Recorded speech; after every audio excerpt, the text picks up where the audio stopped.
Hi everyone, and welcome to the first part of this three-part Karamba3D tutorial series on a parametric duo-pitched roof canopy. In this video, we'll walk through the entire geometric setup in Grasshopper, how the wireframe of the canopy is built from scratch using a handful of sliders, and how the curves are organized into a clean data tree ready for structural analysis. Parts 2 and 3 will cover the wind load definition based on Eurocode 1 and the application of the wind load in this example, so make sure to subscribe and stay tuned for the upcoming videos. First, let's get the geometry right.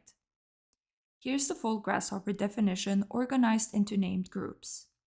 In this video, we'll cover two things: the geometric setup of the canopy frame and the Karamba3D analysis configuration.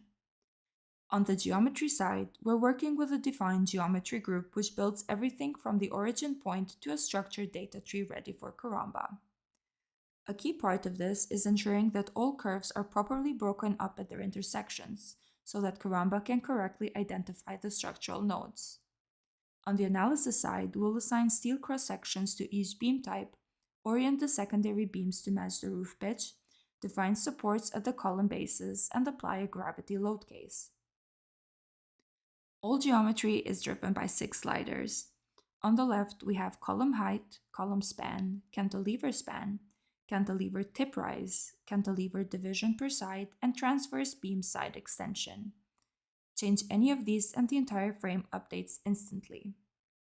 We'll start first by generating the columns. 2 points define their bases, with the column span slider controlling the distance between them. The column height slider is set to 6 meters here, and it drives how tall the columns are. These points are then connected to form the vertical column elements. From each column top, we generate the ridge apex points. The cantilever span slider controls the roof depth, while the cantilever tip rise sets how high the ridge sits above the column tops. These apex points are connected back down to the columns, and then the segments are joined into a single column profile per frame. The main beam profiles are divided into equal segments. The cantilever division slider controls how many secondary beams appear per half, giving us a symmetric distribution across the roof pitch. These division points are then bridged between the two frames, creating a longitudinal secondary beams. Each beam is extended at both ends by the side extension value, in this case 2.5 meters, to form the roof overhangs. Every time we prepare geometry for Karamba, it's critical that we take care of the intersections, otherwise Karamba does not consider that the elements are actually touching each other. In this case, we're splitting the main and secondary beams at their intersections. These curved segments are then used as our input geometry. You can also use polylines in Karamba, where all the curved segments are joined together, and then the buckling lengths can be automatically calculated. Finally, list management, tree statistics, split tree, and shift list separate the shuttered lines into logical categories. We get columns, main beams, and secondary beams split into left, center, and right groups. This separation is needed later when orienting the secondary beams in Karamba. Everything is then merged using entwine into a single structured data tree with each beam type in its own branch. Now that the geometry is cleanly organized, we can start building the Karamba structural model. The first step is converting our lines into Karamba beam elements using the create linear element component. This is where the data tree structure that we built in the previous section pays off, because each branch maps directly to a separate beam type, and we can assign different cross-sections to each one. To do this, make sure that the element IDs are grafted and entered through a multi-line panel with one ID per line corresponding to each branch. So columns, main beams, secondary beams left, secondary beams center, and secondary beams right. Over in the define cross-sections group, I first set the material to steel 235, the EU standard.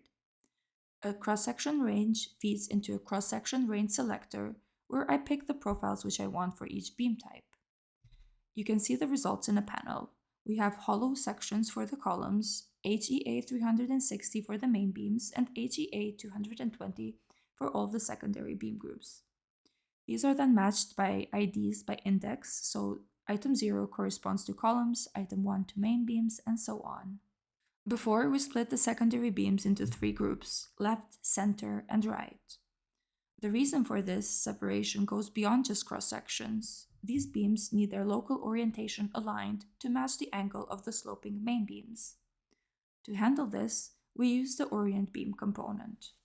We disassemble the beam elements to extract their geometry axes, then split the list into a left and right branch, which is then fed into a Y orientation vector, ensuring the secondary beams align correctly with the roof pitch on each side. Next, we define the supports. The column base points are assigned fully fixed supports at all 6 degrees of freedom constraint. For load cases, we currently have 2.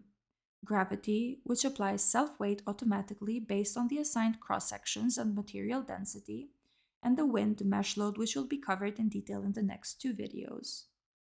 With everything connected, the model is assembled and analyzed. The results are previewed using the Model View group, where you can inspect deformations, displacement, and axial stress, and more in the Rhino viewport. That wraps up parts 1. In parts 2 and 3, we'll get into the wind load side, calculating the pressure and suction coefficients for a canopy roof according to Eurocode, and applying them as directional mesh loads in Karamba. Thanks for watching and stay tuned.